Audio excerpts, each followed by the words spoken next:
When your baby sleeps better next to you, do you actually know why? Yes, it's exhausting, but behind that need to be close to you, there's something deeper happening that almost no parent realizes.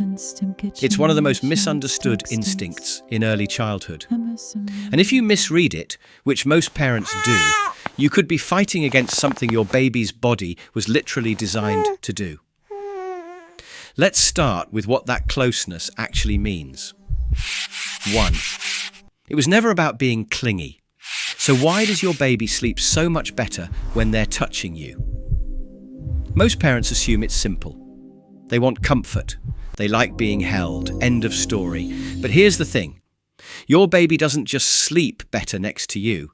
Their entire body works better next to you. Their heart rate stabilizes. Their breathing regulates. Their stress hormones drop. Their immune system functions improve. That's not a preference. That's biology. And by the way, if your baby ever suddenly stops needing this, don't celebrate too quickly. We'll get into what that really means at the end. And it's something most parents wish they had understood much sooner.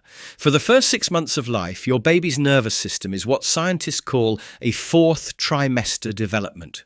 The brain isn't finished. It's still being built. And it can't regulate itself yet. It can't slow its own heartbeat down. It can't deepen its own breathing. It can't lower its own stress chemicals. So nature gave babies a workaround. Researchers studying infant sleep have discovered something remarkable.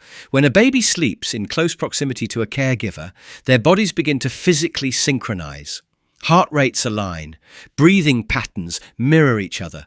Even the rhythm of their sleep cycles starts to coordinate. 2 separate bodies briefly operating as one connected system.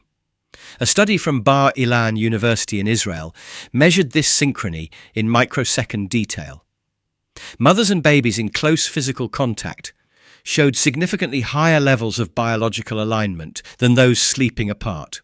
The mother's stable adult nervous system was actively organizing the baby's developing one. That's not bonding. That's borrowing. Your baby is using your nervous system to regulate their own. 2. Their body interprets distance as danger. Have you ever noticed that your baby will sleep peacefully in your arms, then wake the second you place them in the crib? Most parents think the baby is just being difficult, but what's actually happening is far more profound. For the first 9 months of life, your baby lived inside your body. Constant warmth, constant motion, constant sound of your heartbeat. Then one day, all of that disappeared. And from that moment on, your baby's nervous system has been searching for it again. When your baby is on you, their nervous system reads it as safe, familiar, home. When they're separated from you, their nervous system reads it as something has gone wrong. Even if your baby looks asleep, even if they're not crying, their body is on alert underneath. Researchers call this autonomic arousal. The body is awake even when the mind is asleep. That's not anxiety. That's an ancient survival system doing exactly what it evolved to do. 3. Your presence stabilizes their entire physiology. Here's something most parents are never told. The moment you place your baby on your chest, measurable things happen inside their body almost immediately. Their heart rate drops within 90 seconds. Their breathing slows and deepens. Their body temperature stabilizes. Their oxygen saturation improves. Their cortisol levels fall. Their brain begins to enter the deeper stages of sleep that are essential for development. A study from the University of Notre Dame, led by Dr. James McKenna, has spent decades documenting these effects. McKenna's research consistently shows that babies who sleep in close proximity to caregivers spend more time in the most restorative phases of sleep. Their brains are doing the developmental work that sleep is supposed to do, and they're doing it better. This isn't poetic, it's measurable. Your physical presence is actively regulating processes inside your baby's body that they cannot yet regulate on their own. If this is making you see your baby sleep differently, hit that subscribe button. It's the best way to help us reach more parents who actually want to understand the science behind what their baby is doing. 4. The crying that stops isn't always peace. Adults have been told for decades that babies need to learn to self-soothe, that if you let them cry long enough, they'll figure it out. They'll stop calling for you. They'll fall asleep on their own. And that's true. Eventually, most babies do stop crying. But here's what nobody tells you. There's a difference between a baby who has learned to self-regulate and a baby who has stopped signaling. When researchers attached cortisol sensors to infants who had been sleep-trained, they found something disturbing.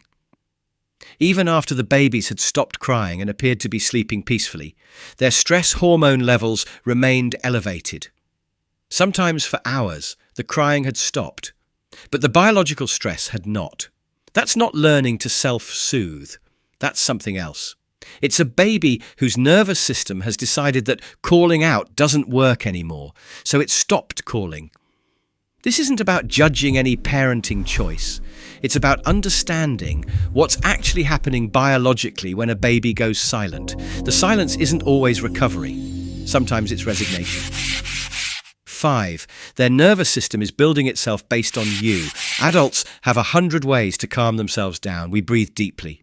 We take walks. We talk to friends. We tell ourselves it's going to be okay. Your baby has none of that. The part of the brain that handles emotional regulation, the prefrontal cortex, isn't just underdeveloped in babies. It's barely beginning to wire itself. And here's the part most parents don't realize. The wiring is being built based on experience. Every time your baby's nervous system gets stressed and you respond by being present, you're physically shaping how their brain wires itself. You're teaching the developing brain that distress is followed by relief, that when the world gets overwhelming, calm returns. That help is reliable. This is called co-regulation. And it's not just emotional, it's structural. The neural pathways that handle stress as an adult are being laid down right now in your baby's first year of life, based on how often and how reliably you respond. When you sleep close to your baby, you're not creating a bad habit. You're literally building the architecture of their future emotional regulation, one quiet night at a time. 6. Your smell is enough to change their biology. Think about how subtle the connection actually is. You don't have to be holding your baby for them to feel you. You don't even have to be touching them. Studies have shown that babies who sleep with an unwashed shirt from their mother nearby show measurably lower cortisol levels and longer periods of quiet sleep. Just the smell of you is enough to lower their stress chemistry. Just your scent in the air can stabilize their nervous system. This is how deeply your baby's biology is calibrated to you. You are not just their parent. You are their environment. Their sleep architecture is built around the assumption that you are nearby. When you are, their body relaxes into the work of growing. When you aren't, their body works harder, even in sleep, scanning for the missing signal. This is also why so many parents discover that their baby sleeps wonderfully when sleeping in their room, then wakes constantly the moment the baby is moved to a separate room.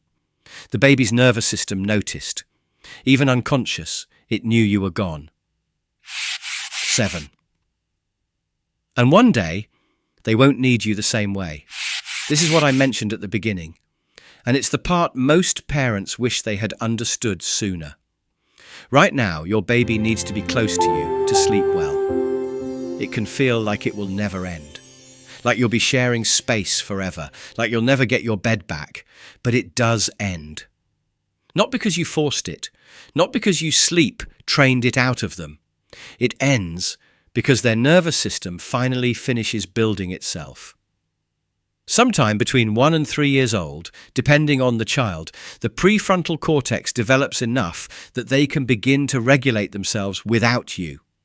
They internalize the safety you provided. They carry your calm inside their own body now, and slowly they start to need you less. The transition happens so gradually you might not notice it at first. The constant night wakings start to space out. The need to be held to fall asleep softens into a request for one more story. One day, you'll realize they didn't call out for you last night. Then it'll be a week, then a month, and you'll feel something complicated. Relief. And a small, quiet ache. Because every night you held them close. Every time you let them sleep on your chest, every middle of the night wake up where you brought them into bed with you, you weren't creating a problem. You were giving them something they will carry inside their nervous system for the rest of their life. The ability to feel safe in the world. So the next time your baby refuses to sleep without you, try to hear it differently. They're not manipulating you. They're not spoiled. They're not failing to learn independence. They're just telling you, in the only language they have, the most beautiful thing a person can say to another person. I am safer when I am near you. Please don't go.